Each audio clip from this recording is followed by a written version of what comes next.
అసలే man of masses junior NTR. దానికి తోడు మాస్ని తన మ్యూజిక్తో ఉర్రూతలూగించే అనిరుద్. ఈ ఇద్దరూ కలిస్తే ఇంకేమైనా ఉందా? అందుకే దేవర సాంగ్స్ కోసం అందరూ ఎంతగానో ఎదురు చూస్తున్నారు.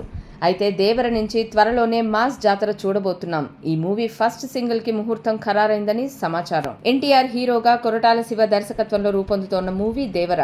అనిరుద్ సంగీతం అందిస్తున్న ఈ సినిమా నుంచి ఫస్ట్ సాంగ్ రిలీజ్కి డేట్ ఫిక్స్ అయిందని తెలుస్తోంది.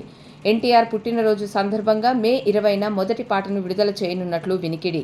ఎన్టీఆర్ లాంటి మాస్ హీరోకి అనిరుద్ ఎలాంటి మాస్ బీట్ ఇచ్చాడోనన్న ఆసక్తి అందరిలో నెలకొంది. మరి ఎన్టీఆర్కి అనిరుద్ ఏ రేంజ్ మ్యూజిక్ ఇస్తాడో చూడాలి. ఎన్టీఆర్ ఆర్ట్స్, యువసుధ ఆర్ట్స్ సంయుక్తంగా నిర్మిస్తున్న ఈ పాన్ ఇండియా మూవీలో జాన్వీ కపూర్ హీరోయిన్గా నటిస్తుండగా సైఫ్ అలీ ఖాన్ విలన్గా నటిస్తున్నాడు. ఈ సినిమా దసరా కానుకగా అక్టోబర్ 10న ప్రేక్షకుల ముందుకు రానుంది.